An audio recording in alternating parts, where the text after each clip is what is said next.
So now and welcome to day one. I'm so excited because we're filming today as we speak our 40-day detox challenge, and that will be a supplementary program together with my book, which I probably shouldn't be telling you because it's not out yet, but here it comes. Anyway, so I wanted to talk to you today a little bit about lifestyle. So this is the big question. For modern people like us with busy jobs and schedules, how do we integrate yoga, science, and modern life? How do we live our normal lives and yet achieve bliss? That is the question. And this podcast will give you the answers. My name is Mariya and welcome to Lifestyle Secrets. One of the things that we've touched in the intro, and I want to expand a little bit more, is that we live a very busy lives and we run constantly and we feel obliged with our huge to-do list. I don't know about you, but I run with like my pencil and I cross off things as I go along, and this meeting and that meeting and this booking and that journey, and then I have to buy this and then I have to do this, and then on top of that I have to film this, meet this person, do this, get this event. So ultimately it becomes kind of a marathon or even a sprint to try to do the next thing. There is the thing. If we don't find time for ourselves on a daily basis, be it 5 to 10 minutes a day, preferably, as Yogi Ji says, 1/10 of your day has to be dedicated to you, to only you. So that is going within, figuring out how you are today, how is the balance, how is my body and mind feeling today. You will miss often early signals and you only realize it when it's too late.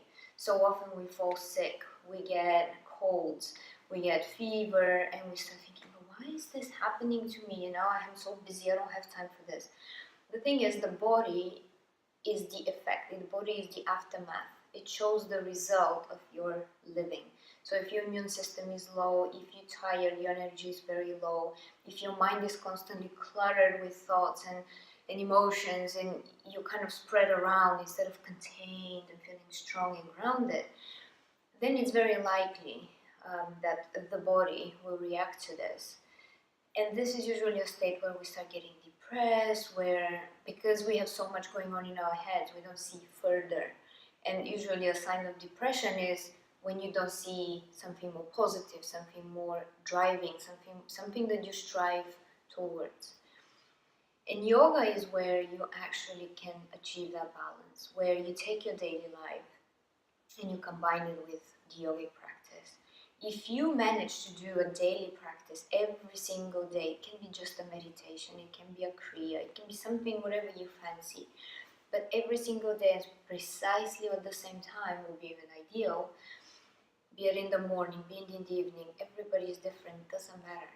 But that is your time, and this time is carved out from your diary, and you can do it before you go to work, or you can do it after you come back from work. You do your practice, and then you get on with your social life, right? And nobody's gonna die if you have spent 30 minutes of your time for yourself. But what that does, it brings that peace and quiet, because you have a habit, and we're creatures of habit. We like to do the same thing over and over and over again because it makes us feel secure, it makes us feel safe, and we're in our comfort zone.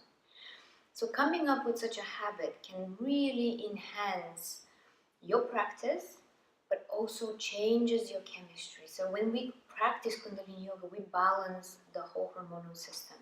We exercise the body, we clean the mind, we essentially do our housekeeping. So you come home usually, and whenever you have time, you clean the house because there's tons of dishes in the sink, everything is dusty, you have to do your washing, you have to do your gardening if you have a garden, and you do this because you don't want to get up to a stage where you can't clean your stuff, or, God forbid, get a bit worse than that. Same is with you. The same is with your body, with your mind, with your progress in life. If you don't have an empty cup, you can never fill it up. If you don't have an empty road ahead, straight ahead, where you can excel, prosper, and go further and grow, you will not find that path to which you're striving. If we're just left and right and running and tossing and we don't know what's happening, and more people come in our lives and other things start bothering us, and we have tons of choices nowadays about absolutely everything, right? From which food delivery I'm gonna go to, what restaurant I'm gonna do, to what job I'm gonna have, to what partner I'm gonna be. This guy I don't like because he's whatever, and I move to the next one. We need to stop. We need to focus. We need to center so we can find the inner voice within. In my life, I travel a lot. I literally travel a lot. One day I'm in Kazakhstan, then I'm flying to Azerbaijan, then from there I go to Dubai, and then I go to LA, and then I come back to London. It's tiring and it's confusing, and sometimes I wake up at night in a hotel room and I think, oh God, which country I'm in? Yeah, it's really funny. Sometimes it's really, really confusing. My body is confused as well because of time differences and temperature even. Like in Kazakhstan can be -30 and in LA can be +30, and that's in a matter of 24 hours. So the only way to maintain this, even to go through this, is via practice. It's knowing your body, feeling how it is, seeing if there is anything you can do to enhance that, to make it stronger, to feel what you really need at that specific moment.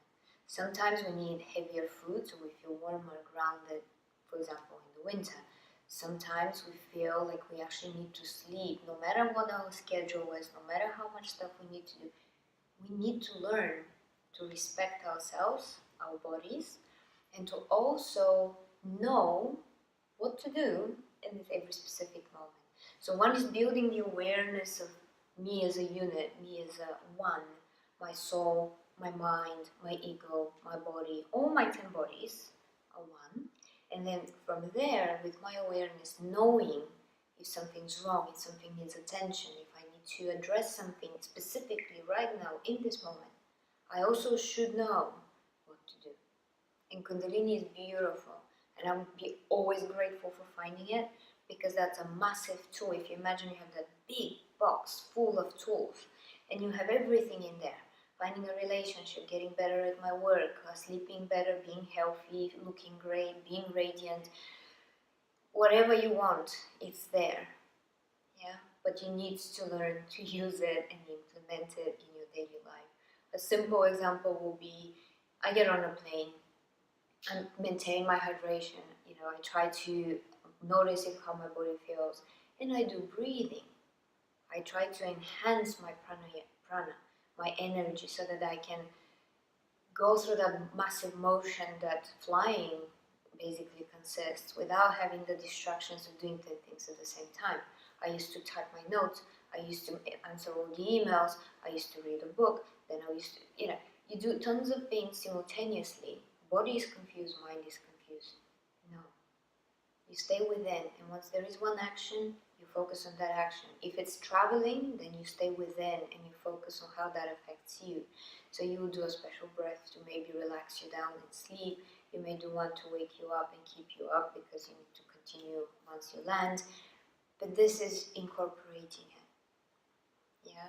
Sometimes I use, for example, the breathing techniques, and we'll go through many different things as we go along, but there are breathing techniques for everything. There are simple meditations for everything. You don't need to be sitting on your mat at home trying to create this 2.5-hour sadhana. If you can, great. But in normal real life, we're all busy. And actually finding that way to incorporate it all and to know how to affect it, it's fantastic.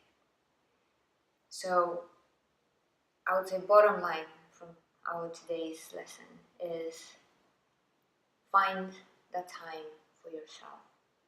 5 minutes, 10 minutes, half an hour, 1 hour, 2.5 hours, whatever you can muster. But find that time, have it in your diary, and from that hour to that hour, every single day, no matter what the kids are saying, no matter what your husband's saying, no matter what your wife is telling you, your boss, your work, your flights, whatever you have, we all can stop for a bit of time and focus on ourselves. So invest in you, learn about you, learn what to do once you've discovered what's happening, and we'll continue tomorrow. Satnam!